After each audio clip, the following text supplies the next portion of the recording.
Well, hello and welcome to my motor. Thanks very much. It's this is it. So today I'm joined by Paul Donnelly, who is really here to talk about your boxing gym, and I'm really interested in why you set that up because I think it's very unique in terms of why you set it up. I'll let you tell that story, but also you might recognise Paul from Outlander. Will people recognise you for that? I think. And The Nest. The Nest. Loved The Nest. Did you like The Nest? I loved The Nest, aye. And I believe you've also been in River City. I was a baddie in River City. You play the baddies? Sometimes. Outlander not so much. Baddies on River City. Baddies on... When I was younger it was police officers. So me as a police officer, school teacher or baddie. Serious all people? could be baddies if you ask me. This is true. Yeah, I did tag back in the day. We did tag it and stuff, and Oh, you're in that as well? I was in I didn't know Taggart, that. Still gaming. But so the reason that I do know of you is actually none of that. It is I remember reading about your gym because you're actually a boxing coach as well. So you need to tell me everything. I need to know for the start. Right, okay. But the thing about the gym for me is the whole mental health connection, which I think does make you quite unique. Yes, definitely. I think we are unique. I think when I wanted, I had different boxing gyms all over Glasgow, even some down south.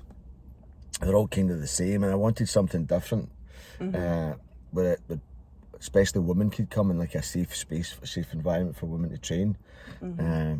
As I was coaching, if I'm not acting, I choreograph fights and stunts. Aye, I saw that, I read that. So I was coaching some actresses, and they were like, "Paul, we want to train and do some boxing." I was like, "Okay," and I took them to some gyms, and the lights weren't working, and sometimes the toilets at a train spotting. So I was like, and they were saying, "Paul, can we have somewhere with nice toilets?" I was like, "Right, okay." So I decided to try and start my own one, and have a safe environment for women, and then every day on the show, every day they had all worked with charities. So Sam had a big charity. He's got MPC, and Kat had worked with cancer charities, and I had taught self-defence for women years ago with a friend of mine's, and a few other times I'd helped out. So I approached Women's Aid and said, "Look, I'm starting my charity. I'm going to do some anti-bullying for kids, and I'd like to teach domestic abuse victims. Is this a good idea?" And they were like, "What do you mean?" I said, "Well, if I'm going to take away from any of the work that you're doing, let me know, and I'll go and just do something else, or just look after the kids." So, no, you're okay, let's have a chat. So that's where it kind of started, from the gym and the charity and having a safe environment. Right. So is there any connection for you with that type of women's violence and kids getting bullied? Was there any other motivation? Yeah, I was bullied when I was younger, and then I found boxing, and that kind of helped me, in different martial arts, and that kind of made me more confident in standing up for that. And then I was at drama school. I paid my way through drama school, being a bouncer and a bodyguard for years. And then I was on and off in between acting jobs. I would go back to that. So I was getting the bullying side was, and I knew a few people around about me that had experienced domestic violence, and I seen the damage it had done. And so that was like, well, so if I'm going to start a charity, and I've done self-defence for women before anyway, I'll try and kind of mix them all together. So that was the idea of it. Do you talk about the bullying? I'm digging. No, I'm My digging. bullying? Aye. Do you? Not so much. I don't shy away from it. I just never. It's one of the things people never bring up. But it was bullying when I was younger was tough. I think it's different now, but at the time when I was younger, it was tough. Didn't want to go to school and trying to avoid school. I've got a sore stomach. Do I go in? And then it changed. I started boxing, and I started getting more confident, and I stood up for myself, and that's when it usually Was changes. the boxing, is that why you started boxing? To stand up for Yeah. yourself? Yeah. And what age were you when you did that? 13, 14. So I'm digressing a wee bit, right? But you're a dad, I know that, you've got a daughter, and you'll know at schools Like, the thing is with kids at school nowadays, what the teachers try to teach them is don't hit back. Like, but there's not a parent in this land No. that would tell their weans not to hit Yeah, back. I don't. I tell them to hit back. Aye. I think you should hit back and hit I back. agree with you, totally. I think you do. I think you have to stand up for yourself. If it's like some of the bullying is horrendous, and there's so many kids now that have took their own life because they're getting bullied. I have had a few kids through the charity who've been in a bad place, and that's huge. Like, to change the way of thinking and get them out of that is massive. But yeah, I think schools are too worried about their reputation. And actual fights happening. Well, that's a bad school, or the numbers aren't great, rather than actually dealing with the issue. I think the schools, we don't have bullying here, we don't have racism here, we don't have. Yeah, you do. You all have it. Like, stop kidding on. But fix it. But I don't think they take it seriously enough, and they don't do enough. I think they don't do enough. Schools certainly don't do enough, I think, for anti-bullying. Yeah, I would agree with that as well. Yeah, even if you teach a kid to box or protect themselves, it doesn't mean they're going to go running and start beating up the whole class. Like, I'm very, like, if I teach in here is to protect yourself. If I find out you've used it in a negative way, you'll not be back. So they've got a responsibility, and I've got a responsibility for the people that I teach. Like, so listen, I'm teaching you this, you need to behave yourself as well. Stick up yourself 100%. If somebody hits you, hit them back, but don't go looking for it. Aye. That's what I try to say to my very own daughter who's in primary 7. Yeah. It's, she knows, it's drubbed into her from me, you never ever throw the first word or the first punch. But if somebody does it to you, you absolutely do I it think back. you have to. And the schools, the schools are dead against that. Yeah. But it's like you say, parents aren't, parents will tell their kids to hit back. Do you ever work with schools? Is there any scope for that to kind of... I think I would like to.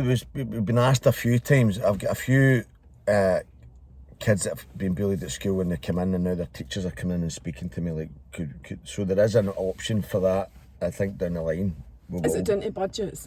Budget's tough. I think starting a charity and starting a gym at the same time in the middle of a pandemic was not my brightest idea. Let's be honest. No, but it is a good idea. It was a good idea, but just my timing was a bit shit, but that was about it. But it's been tough. It's been really tough. Like, opening a gym was really tough. I'm fine with the creative side of things and doing the coaching, the business side of things. I'm rubbish at. Like, I need help. Like, Have you got folk helping I have you? now. I've had a few people in the past, and for one reason or another, it didn't work out. But yeah, I need. Like, I'm great hands-on, great creative. You give me a form or something like. You're a coach anyway. That's what you're doing. Yeah, that's I'm your coach. key Yeah, role that's what I'm within good. the gym. And the benefits that when you think this is really tough, why am I doing this? And then you get a message from a woman that's like, I'm feeling, thanks for everything you do. I feel safe coming into your gym. Or I've got a mum who messaged me the other day saying my son's confidence has grown massively. He wouldn't go in a shop on his own. He was so nervous, suffered from anxiety. He was really badly bullied. Now he's going to the shops himself. His confidence is huge within 6 months. So then you go, well, I'm helping. So that kind of keeps me going. That makes it worthwhile. Yeah, it does. There's been a few tough times last year, and I was like, this is hard work. This like I don't need to, like, I'm just going to act and do fights. Like, this is a lot. But then you get these messages from mums like, oh my God, thank you so much for what you're doing, and then turn boys' lives around and you girls' lives around. And you're like, well, okay, that's what's kept me going. I think that's like, I know businesses really struggle in the first couple of years, and mine's is no exception. How old is it? Just to... I started the building process in 2020, and right in the slap just middle towards of the end of it. pandemic. Just towards the end of it, I was away. We're going to open it, and then the first lockdown happened. We're going to get they sign the forms, and then the first lockdown, was like, wait, this is going to be a lockdown. You're not going to be able to do anything. So waited for that, and then like, so everything's opened up again. Go for it. And then the second one kicked in. But I was away filming in Colombia, so I was doing that for a couple of 3 weeks, and it was just a shell that I had to rip out the gym. So that first year, 2020, was kind of in the building, and then the first half of 2021 was building, and then we eventually got things moving, and then So you're just over a year open then? just under actually. We had that. We couldn't open because we had to get a building warrant, but we had it all passed. But people had to come and inspect it and say, like, on you go, you can open. Like, you've put everything that you've said in. So I think there was a backlog after COVID, where these people were not, the people that do these tests or certificates weren't going out. So there's a massive backlog of people in buildings. So I was away down the list. So it took us about 8 months to get the traction going. So that was tough. So we're probably at 6-7 months behind where we should have started, you know. See, when you say tough, right, I'm assuming you mean down to funding. And that's a long time to sit with a contract for a gym and not get any income. Yeah. So do the charities support that though? Is that a big thing for you? The charities, we got a little bit of money in from the lottery a while ago, and that was really good, and I had to go towards equipment and rent and stuff, so that was good, but that only came in towards the end of last year. The rest of them, I was doing raffle prizes and selling Outlander scripts and I saw that. Yeah, so we signed a lot of scripts. We signed a lot of boxing gloves. Myself, Duncan, Sam, Dave, a few of the characters, a few of the actors for Outlander. So we're going to do. I sold a lot of them, and I was away in America doing some conventions, a fan convention, and the people that were at the convention were hugely supportive. Yeah, there was a couple of them. Gina sets the convention up. There was Robin, Jenny, and there was another couple of women who really helped out with the charity and helped us, which was massive. So that's your charity. So you'll be able to raise funds yourself through your charity. That's what and it just was. to be clear, you're doing this out of your commitment to mental health for women, self-defence, and for kids getting bullied. You don't actually need to do it. It's not your income. You're an actor. That's your income. But it's so refreshing to speak to somebody that actually cares about mental health to that extent. I'm not saying everybody cares about it. They do, but to that extent, because really that is what this is that's what's keeping you going now. That's what's it's. I think, like, when you I had a boy who had PTSD and it was really bad. I had another boy who was really suffering, and they were all young boys who had experienced massive trauma.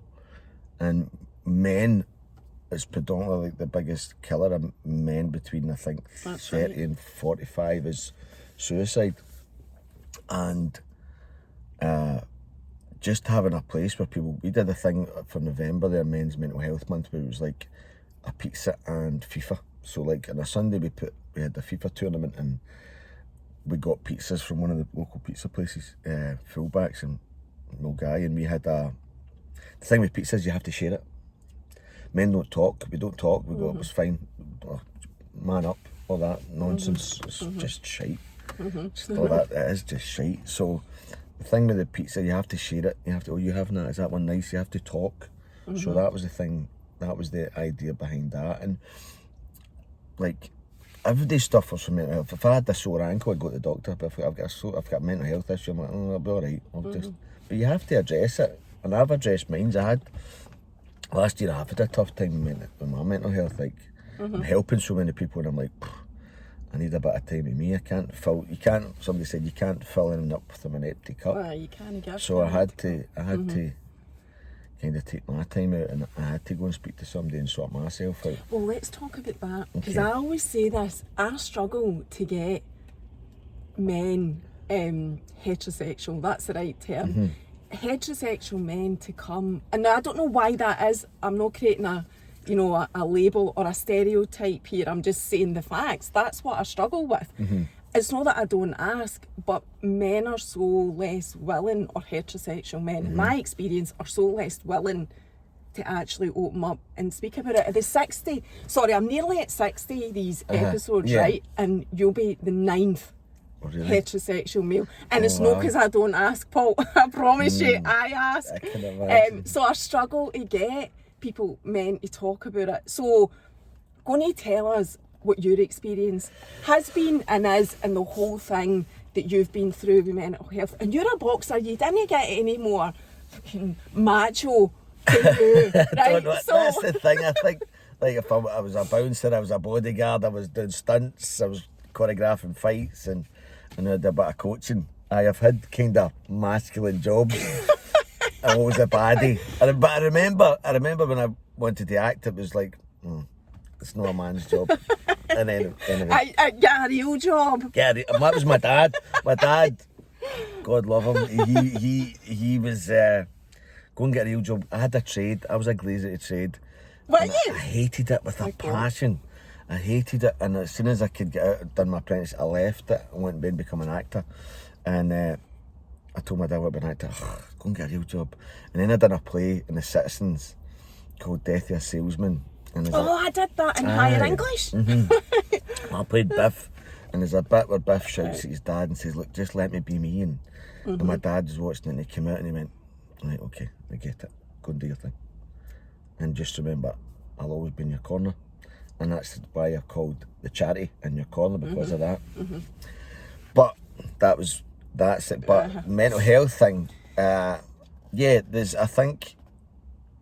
think there is a stigma that it's like, There is. it's 100%. It's you're not a man if you ask for help, or men don't have these things, or we do. Like, everybody has mental health moments or a down day. There's nobody in this world that says, I'm just happy every day. I'm like, And if they I'm say just it, they're lying. shitting rainbows for it, like, constantly. But my mental health I had a lot of things going on probably the last 12, 18 months with the gym, my life, charity. It was like a lot of pressure, and I just couldn't, and I wasn't coping. I was just being there, but I wasn't coping. And What do you mean by not coping? I just wasn't. I could feel myself going down a hole, like I was, like the walls were coming in. I wasn't coping on it on my own. I needed Feeling in a dark place. feeling in a dark place, feeling down, feeling lost, broken. Didn't know what I was doing, and I was just driving with the gym stuff, and the coaching was just kind of keep me going, because I had to, I need to be there for them, I need to be there for them, and I was just doing that. I was just automatic. And don't get me wrong, I think that's more of an acting thing. When I click in the gym, that was a character. Paul, fun, loving boxing coach, and then the minute I left, I was like, struggling. But yeah, I switched that character on. Being an actor, that could have helped me. Like, just, I need to be this guy for these kids and for these women and these guys that are struggling, and the coaching. I have to do the gym guy. And then when I was leaving, I was like, this is tough. So what was the tipping point then? Was there a tipping point? Yeah, I was in a flat. I got a flat around the corner for the gym. I haven't said, sorry to interrupt you, your gym's in Mulgai. Yes, gym's in Mulgai. Right. Mulgai on this 17 Station Road. I'm saying the street. What I meant was the main. Is that the main street? It's like a pedestrian precinct, so it's there. Aye. But I was in the flat. I had a nice flat. It was a lovely wee flat around the corner for the gym. Literally, I could walk 2 seconds. I was in the gym and was back and forth. And there was loads of stuff going on. There was just stuff behind the scenes, and I was just really struggling with it. And I sat and it was 2 a.m. I was like, this is not working. I need to get out of here. I was climbing the walls on my own, and I phoned my mum. I said, Mum, I'm not coping. This is not, Well done for saying that. And I had a wee cry. I was like, Mum, and she's like, what is it? I said, I'm just not coping. There's too much pressure for everybody. It's just too much. And I was like, I'm going to come home. So I went home. And where's home for my you? mum, Cardonald. Went back to my mum and dad's. So just packed it. That week we got all the stuff, all the house, the flat cleared, and moved back to my mum's. That was it? You left your flat? I gave Were it you up. renting it? I was renting it, but it was perfect. Right, I was there for like 2 months, and I was just 2.5 months or something. I wasn't coping. I just knew I needed to get out. I needed people around about me. I needed support. And you recognised that yourself? Yeah. You knew yourself? I was talking to a guy Gary Rankin. So he was like a coach. I was talking to him on a weekly basis, sometimes 2 times a week, and he was phenomenal for me to talk about my issues and to talk about something. So Gary's like a coach, he like a therapist kind of thing. Is that what he is? Yeah, Right. he helps. He's not a training coach. No. Right. He's he's a life coach kind of thing. He teaches a lot of business people, but he also helps with. I do recognise the name. He was wonderful for me, and it was just to talk, and I had a lot of teary conversations with him over Zoom. But how therapeutic is Yeah, it was that? great, and he helped me massively. So I'll always be thankful for Gary. And then, but it was just we were getting there, and I was still talking to him when I was in the flat, and then I was like, Gary, I'm going home. Was that good? Best thing. And it was. I needed to go home. I needed to take myself out of the pressure a wee bit. Do you still speak to him? Yeah, not as much, but we still text and keep in contact. He will always ask for him. He always asks for me. We always keep in. So, do you still have therapy? Did you officially get therapy? Yeah, I was seeing Gary over Zoom chats, and it was Right. it was kind of therapeutic. Yeah, it was good therapy for me. He helped me massively. It was huge just to get it out and just talk about your issues. Did you ever think about going to the doctor? I did eventually, but just wasn't enough. Like it was like, there's a pill and away you go, and I was like, I don't need that. Like, I didn't want, like, and sometimes that worked for some people, and it worked for me. Like, they gave me some, and I took it, but I didn't want to be on it, you know. But the therapy and talking was massive for me, and it was huge. And that's it. It's about finding what works for you. Because I'm Yeah. always conscious, if it's the difference between somebody living and no, then you do what you need to do. Whatever it is. You have to, and that was the toughest thing. And going in that dark hole and that dark place, and people run about you, you hide it, and I hid it for a long time. Just this face. I'd be on a gym. I'm like, how you doing? Just do the box, and I'd go on set. I would be on set, and then Sam, who is This is mental. Like, I find this totally bizarre that you're talking about these people, like these wildly famous Sam Ewan, but he's just Sam Ewan. He's when I was things went a bit pear-shaped, and I was living in the gym. I was living in the gym for about 4 weeks. Well, yes. So, did you move out your mum's then? No, this was before. This was before I went to my mum's. This was before I got the flat. Right. I was on my own, and I slept in the gym for about a month and a half. And Sam, I spoke to him, and he was like, look, I'm gonna wait. He was gonna wait to work, and he went, look, come State Mines. And he didn't need to do that. As you say, he's hugely famous, but he's just a mate. For me, I'll always be grateful for him. When I was at my lowest, struggling, he swooped in and went, like, State Mines, there's a place to stay, don't stay in the gym. If you need a car, take my car. And he was phenomenal. He was phenomenal, just as a mate. And you know, when you've got a friend like that, when you've nothing to offer them other than friendship, he's doing great in his career. He's known well. He's got businesses that are doing so well, and you know when you've got a friend when you've got nothing to offer them other than friendship, other than you, other than me, and he was there for me when a few other people weren't. He was just there, and again, same as Gary, I'll never not be thankful for Sam at that time. He was huge for me, huge, saved me, definitely. He was just there, a great friend, huge friend. Like when you're at the lowest, he just put his hand out and went, let's go. And I think that makes me feel dead emotional. I think everybody needs some sort of circle like that, and it's not about being huge. Just it's about having one or two people that you can actually turn to and speak to, because as much as therapy, medication, all the things that are the official solutions to issues, the wee things, your support network are massive. And I'm lucky. I've got good people around about me, and I've got people that I thought around about me and weren't. But Sam's one of them, and I've got a few, like, the acting community is quite, especially Scottish, we pretty much know each other, you know, everybody knows, well, that's thing, you were in that, and you were in this, and you know that about we know, and we have, like, pick up the phone and have a chat, like, probably my closest pals in the Scottish stuff is Sam, Martin Compston, Peter Mullen, Steve McCall,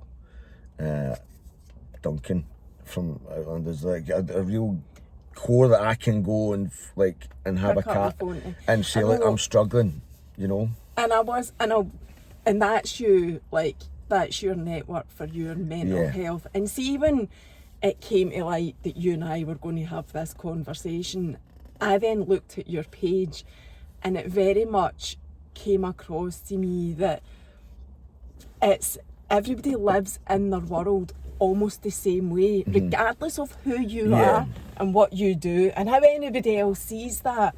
You and your pals are just living the same way as me or anybody else. Like, you know, because that's why I'm saying that it's so surreal, because until that point, till I was connecting with you, let's just put it that way, I was like, I don't know if I'll be able to hold a conversation. Wait, and this is like way beyond anything that I'm used to doing. Do you know? But that's what I was thinking, Paul. But your page put me totally at ease. I was like, no, this is just a guy the same as anybody that comes to chat. It's just a job. Like, acting's just a job. I always look, it's a job, but it's a job I love. If you're lucky enough to find a job you love, you'll never work a day in your life. So how do you balance it all? So, because that must play a part on your mental health as well. So you've got yourself sorted. Are you still living with your mum, by the way? I'm back there now, yeah. Probably move out later on this year, I think. Just getting this year out of the way and getting myself back and getting back on your feet. Yeah. Do you still feel a wee bit fragile? Sometimes, yes. I have good days and bad days. Aye, so you stay there as long as you need to. So you don't need me to tell you that, but I'm just saying. My tells me that. You mags is like, just stay here, son, it's fine. Is that right? Okay. Good. So that's how you're getting yourself through it and still getting yourself through it. But balancing the acting and the gym and whatever, what has that been like? Take me back to how you get into acting. Let's just start from the beginning with that, because you started boxing first. How did you go from boxing to acting when, as you've said yourself, that's just not what people do? When I was 13, 14, I started boxing out of Bellahouston, and I was just doing it just to build my confidence, get fit, do all that, and then acting was kind of always in the back of my head. But like, I really liked drama at school with it, but it was like, you don't do it. Like, boys don't do that. West of Scotland boys, that's not what we do. Especially you Vicar Donald originally. Yeah, so it's not what we do, and so I never thought much of it. It was just a thing I'd like to have done it. Went away and got a trade. I'm dyslexic, so at school they said Paul's clever but lazy. He won't put it on paper, but he knows the answer. So now that would have been picked up really quick with dyslexia. It wasn't picked up? No, not at school. Just covered it.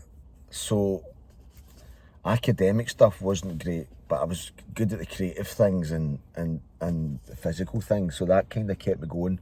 So I got a trade, and I watched the guys. There's a couple of guys in my work. An older guy, he was my boss, and he had done the same job from when he left school. If you find and you love it, then amazing.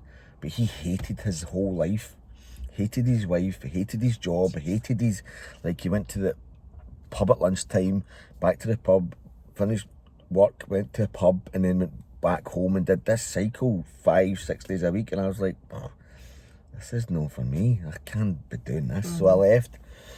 And I went down south. I ran nightclubs in Cardiff, and I was like 21.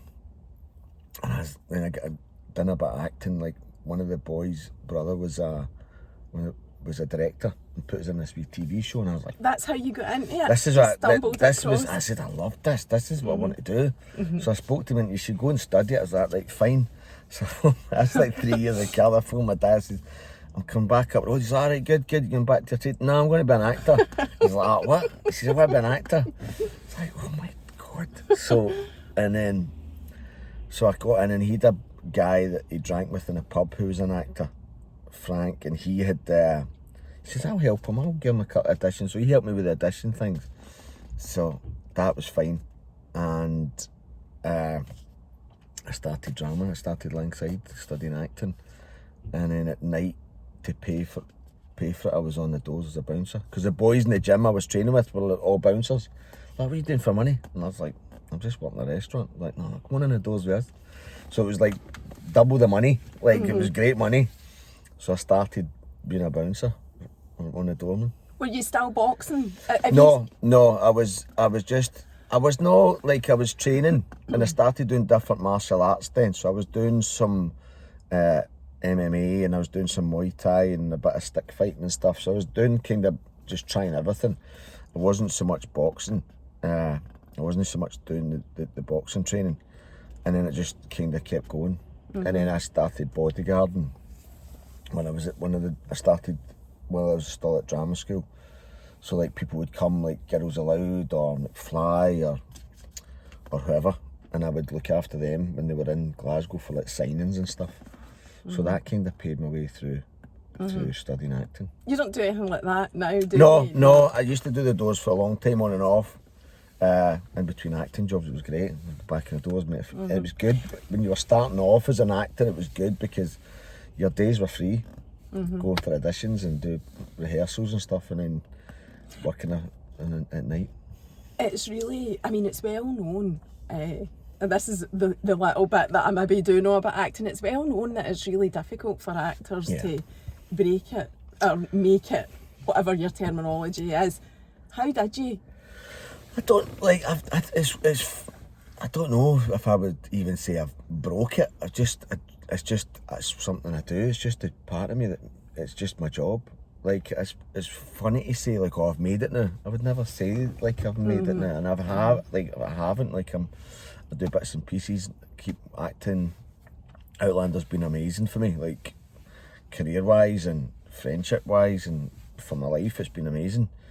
How did you get into that? Outlander, I auditioned 3 or 4 times for earlier seasons, and I done a short film for the one years ago, and the casting director really liked the woman Simone. She really liked me in this short film. She said, "I've got you on my wall. I'm really wanting to find a character for you for Outlander." I was like, "Great, absolutely." And there was all these kind of small parts, and I just didn't get. I went for a couple of auditions, didn't get them, and I'm glad I didn't because they weren't that great parts. And then I got the part of Ronnie, and it was like I'm in full of season 5, season 6. So we're on season 7. Just finishing off season 7. Have you been in season 7? Yeah, so 5, 6 and 7. This is my 3rd season. And is 7 the last one? No, we've just signed, they've just done a deal for 8, which is, I think, will be the last one. Eighth and final. They were actually filming just up until last week. Yeah. At the back of my house. Oh, really? Outlander. They were camped up there for ages. Yeah. So I live down at the rugby club. So there's a load of fields and all that about there. But I never saw anybody or anything like that. I'm just saying that they were there. You don't, and like I've got a ginger wig and I'm clean shaven in the show, so I don't look anything like me. You're like, is that thing? Do you get recognised? Depends on the job. Not so much for Outlander. American will recognise me from Outlander.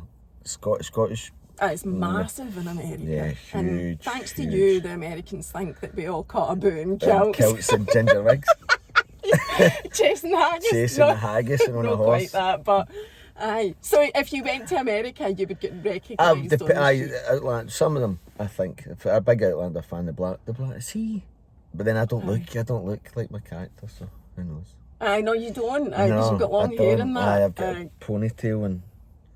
So, juggling the acting and the business and on your mental health, what's that like? Where are you currently, I suppose? I'm mostly based in the gym, mostly coaching. I coach probably about 90 kids a week. Like they've got 2 Monday, Wednesday, Friday is the kids classes, and there's probably about 15, 16 to them each class, and they've got a kids class and a teenagers class, and then I've got my charity kids on a Saturday, so that's for everybody from the charity that I've got that came for different issues. Every one of them get a different issue. A couple of kids with autism, and so you never meet two autists the same. So I kind of keep my Saturday free for them. Some of them couldn't go in a class, so I do that. And then acting, I've just been auditioned for a few things. I'm supposed to go to Sweden, I think, the end of February for about a week to do a bit of filming. So just get somebody to cover my classes, and that's what you do. So what about moving forward? Can you talk about the future with the gym? Because well, I don't know, that's what I'm asking you. I'm probably talking about like funding. I know you've got the charity, but charities are struggling as well. Massively. Moving forward, I don't know, we need to just keep trying and keep doing what we can do. I think the charity will still keep going. I'd like to keep that going. The gym is getting busier. January, all gyms get busier in January. Everybody's a Christmas casualty. Like everybody's a Christmas casualty, so they're all doing that. I'm a Christmas casualty. Like I did enjoy my Christmas this year, so I'm hitting and we're doing a Couch to Contender, so we're doing a 12-week kind of training camp. So I'm going to be fighting on that. Probably doing an exhibition with hopefully one of the actors for Outlander, maybe Duncan. I've asked Sam, but he'll not do it. So I was going to say, you can't risk any damage. Nah, he's too handsome. So we'll probably do that, and then I'm kind of doing like a before and after me. So I've been eating a lot of pizzas, and now I'll do that 12-week thing and see if we can. So you've not started it yet? No, we're going to start it in the first 2 weeks of February. We're just looking for dates and finalising some of the boys that want to do a bit of fighting. So the fighting that you're doing, do you stick to just like, can I call it just for fun? I mean, you're putting yourself at this, it's light-hearted. It's not serious. We've all got work the next day. There's no going to. When nobody's fighting for a heavyweight title and trying to win nines, it's just like a wee bit of fun, get training in and having a wee bit of a bash in the ring and seeing how it goes. So I wanted to ask you about the Women's Aid side as well, because obviously my biggest percentage of following is actually women as well, although most women have got there's quite a high percentage that have got male partners, which is why I always try to get men to come and speak as well, because the more we understand, the more supportive we can be. But talking about Women's Aid, what do you do? What's the work that's involved with them? Can people come directly to you, or do they come through Women's Aid? How closely do you work with them? I take it's Women's Aid Glasgow. Yeah, I work with Glasgow Women's Aid, and they're based in Bell Street in the Merchant City.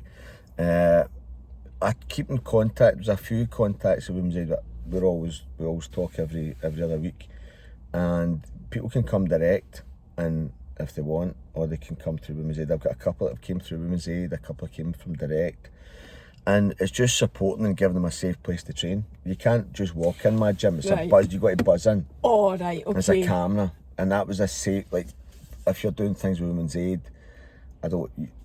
I think for me, I didn't want anybody to just put a code in a gym. You know, like there's other gyms, you put a code in or swipe a card and you can just walk in. You don't. I could give you my card and you say, "There's my card, go train." So, for the safety aspect of women that have came through abuse or are survivors of anything abuse, then having a safe place where it's a controlled entry, you can't just walk in. It makes it a wee bit safer. So that's what it's about for you, making it safe. Making a safe environment. Don't always have to do boxing. They don't always have to do self-defence classes. There's fitness classes, there's yoga. It's just to give them a safe place, I think. And we give a couple, and you probably know with the stuff that you've talked about in the past, like a lot of abuse women have is financial abuse or controlling abuse. It's not all physical. So there's a few women we give memberships to that are free, and eventually the charity will pay for those memberships. The charity's paid for a couple, but it's a kind of rolling contract thing. So that'll pay that. So to give them, like, you don't need to worry about the money. Just come and train and feel safe and build your confidence up is huge. So we try and do that. That's if they come from via anyway, they come direct as well. Yeah, I'm not going to. no, you have to go through this step. Aye. I'm like, no, it's not my place. Are you in control of all of that, or have you got a gym manager? We've got somebody that helps me back, behind the scenes a wee bit, and but I was in control of it for a long time, and that's why we're trucks. That was That's one why of the we're things struggling. you had to That's sort. why we're struggling. No, we've started like it's more family. My daughter's involved, and we're getting, it's a family orientated quite.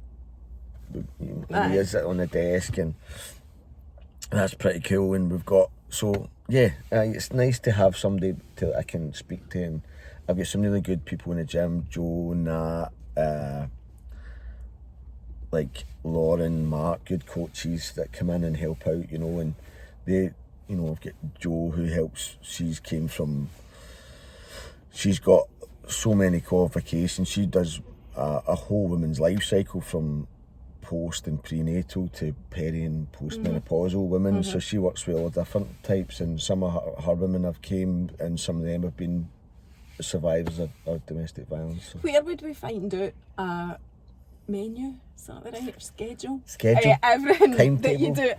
Everything that you do at the gym. The gym's got a timetable on Instagram. We've got the charity's got an Instagram page, and we've got websites. So in your corner, Glasgow is the charity, box BXNG Glasgow is the gym, all on Instagram and stuff. So yeah, come in and have a look. Made it quite accessible to come in.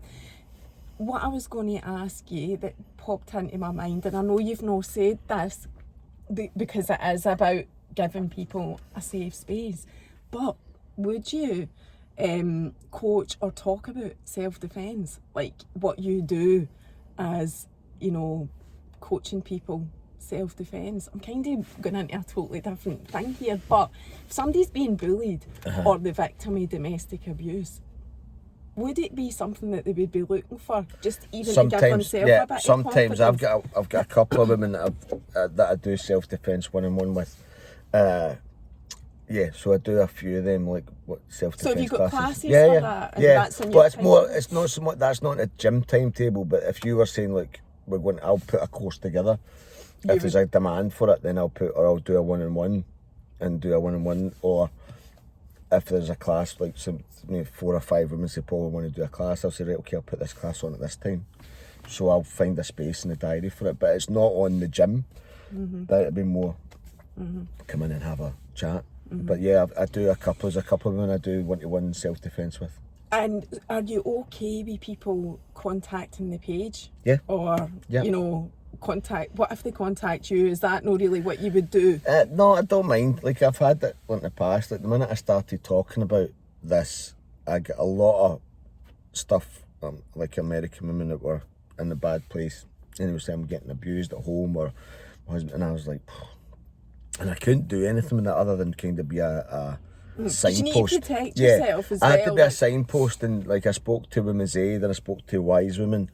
There's a woman at Ruth I speak to a lot at Women's Aid, and Frances at Wise Women. And Frances is fierce. She's been in domestic abuse charities for like 30 years. She's seen everything and done it all. So, and she didn't, like, I was like, you're the first man to be in my office in 20 years. Like, she's fierce. Like, you're like, oh. Were you feared? Aye, she's from, so I had a few calls, and she was like, Paul, and I said, you're no counsellor. And I'm not a counsellor. I don't pretend to be a counsellor. I'm not a counsellor. And the charity's more to give some women to self-defence or a safe place to train. I'm not a drop-in centre for, I will be signposting and say, go and see Women's Aid, or the ones in America. I was like, well, here's the places that you should go and speak to. I can't help you with that, what you're asking me to. You need to go and get help from these places. So I might Google Women's Aid shelters in America or wherever they are and say, go and speak to them. I can't take it all in. It's not possible for me. I'm not qualified. 2, I'm not a counsellor.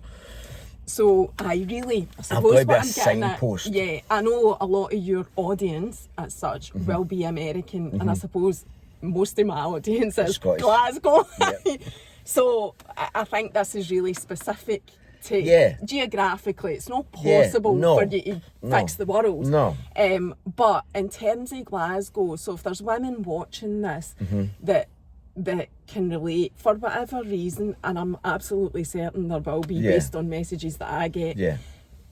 What is the process of getting into the gym? Is it Come a and see member- us. Come and just see us. Come and see us. Make an appointment first. Come and speak to us. Pick up the phone, or there's phone numbers on the gym, or come and message the Instagram page. Come in and see us. If you want to, if it's something that you really need help with, then go and speak to Women's Aid. Phone Women's Aid. They're a phenomenal women that work in there, and they're all great at what they do. And the stories that the success stories is huge. So that's how are Women's Aid coping with the volume of calls and requests for help that they're I getting don't now? know the ins and outs of how all their stuff, but I think, for instance, before COVID, it was like 2 women a week were murdered by their partners or ex-partners in the UK, and I think during COVID that rose to 3 something. Oh, maybe. did it? Yeah. I didn't know those figures. Yeah, so it rose dramatically during lockdown because they were locked in with their abusers, and there was no respite. There was no going to work. You didn't go to work, or Yeah, I've got a big thing about that. In fact, well, what it is, what kind of bothers me, I don't know if you're the same, it's just, it gets no press. No. It gets no profile. I think the high profile ones get that, the Sarah Everard was getting a big thing in London, this and other, because it was a policeman, and there's another policeman that's been doing it for like 19 years, like Garrick or something, I can't remember, he's been accused of it anyway. And so there's another Met officer that's been accused of this for abuse. So they're big high profile ones, but there's not enough out there for it's something that I think instill a stigma for women that it's an embarrassment. I don't want to talk about it's embarrassment.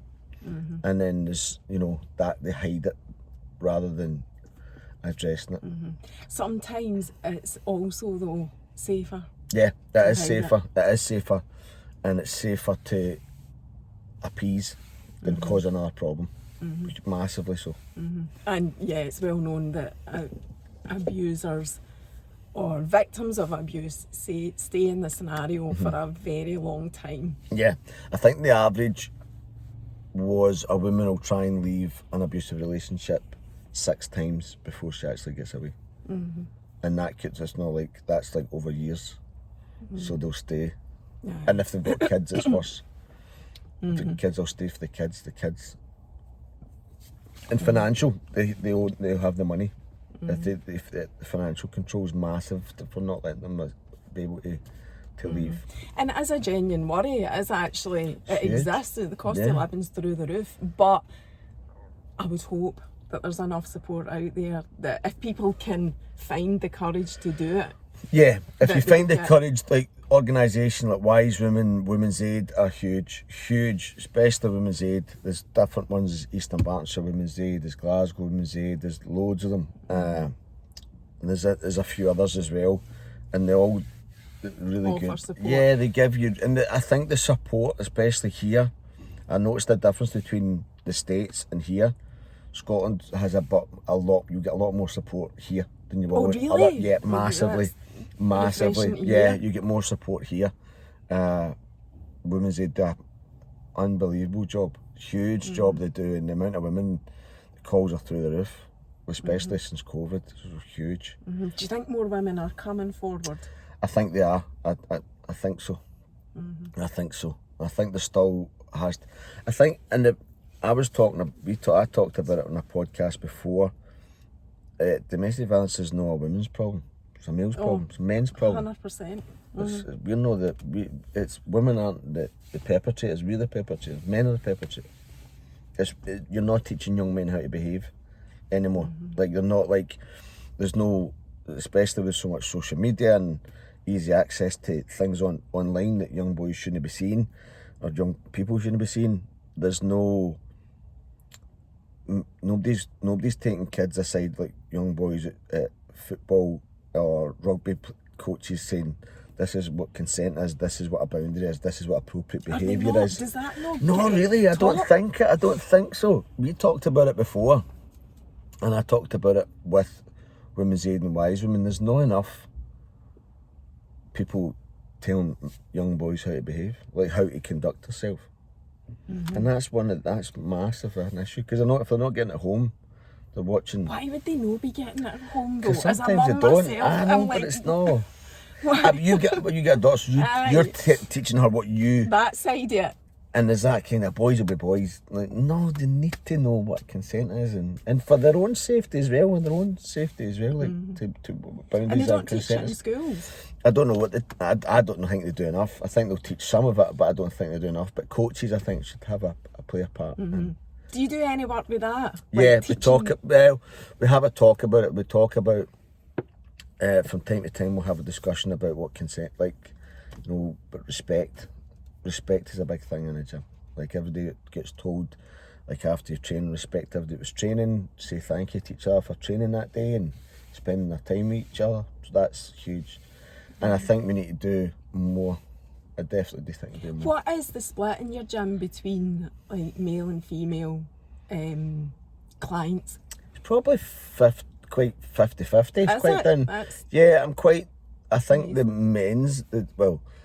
men's boxing, or there's adult boxing. I have ladies only boxing classes, and they're pretty busy. So that's a Monday, a Thursday, a Saturday morning. I take one of them, and the other lady, Jo, takes the other two. And then there's an adult class which some women attend. I've got 3 or 4 women attend the adult classes, and there's about, that's heavy men. The boxing, the adult classes is quite a few men in that. There's more men and women in that, but the gym as a whole, I'd say, is more women. And that's good to know as Yeah. well, because the gym, regardless of why you've set up your gym, your reasons behind it, most gyms are predominantly male, Yeah. as far as I know. In my experience, again, Yeah. aye, that It's has that been the intimidating case. thing. That's what I was going to say, and a lot of women feel frightened Yeah. to go into a gym, any gym, not just Yeah. a boxing Yeah. gym. So that's why I thought I would ask you that. Yeah, no, I think that's, I think, one of the things that we set up, and the way how it's set up, it was female friendly. Like, it's really, that was the thing. Like, I don't want them to be feeling intimidated to come into the gym. So we took the ring. I had a boxing ring, and that was quite intimidating, so I took that out. Oh, really? Yeah, Aye, that's big boxing ring in the middle of the Aye. ring. They're like, oh, Yeah, what's this? because it kind of means. So we took Aye. so we took that out to give us more space as well. So that was good. Right. How do you advertise? Do you need to advertise? Yeah, I think we do. We do some Instagram stuff, and we're going to do a couple of launch things this year. I think we're just getting over the hangover of everything we had last year. There was a lot of all the back stuff in the dramas that I was having, and So you're looking to grow it now? yeah, I would Hopefully like. that's okay. Yeah, that's the plan. I'd like to grow it. I'd like to bring the charity to other gyms, even if they're not one of my gyms, if I help her anymore. But I'd like to bring the charity to other places, to find a gym where they have the same kind of ethos and the same security things in place, but it's a safe place, and then that's what I would like. So is it fair to say that? Because it's worth using this time to put something like that out there if that's Yes, what you're put it looking in the for. universe. Aye. Put it So out you're there. like, I'm a great believer in that. You need Yes. to let her know what it is Yes, that you want. yes. So you are looking for, I would say, local gyms then, because there's all these, like, well, in North Lanarkshire it's NLC, there's the, what is that called? What are they called? Like the council? Yeah, council There's the gyms. local Yeah, authority. local There's the authority local authority gyms, and we've got loads of them. Yeah. You're not really looking.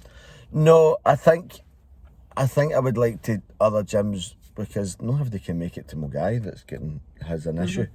So for the charity wise, like, we do have some of the kids come from Alexandria and Dumbarton and Rutherglen, and so they come because of the charity, which is fine. But I think if we had another, maybe in the south side or the east end or something, we could. So you're looking to Yeah. engage with local Yeah, gyms, different and there gyms. is, like, I know there's one in Cumbernauld. Oh, We're yeah. in Cumbernauld, and I know that these local gyms are usually set up by people like you. Yeah. Maybe not being in boxing, but they're their trainers Yeah. or fitness Yeah. trainers or whatever. And it's tough, it's hard, because they're up against the local authorities. Yeah.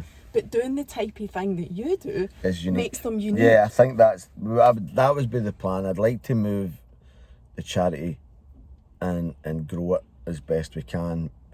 Funding issues and logistic stuff and getting the right people in the right places to move and to get those things going. I would love that, because nobody can make it to mine. That's- So you are I would, actively interested in dialogue. It's in the future plans. I'm not like.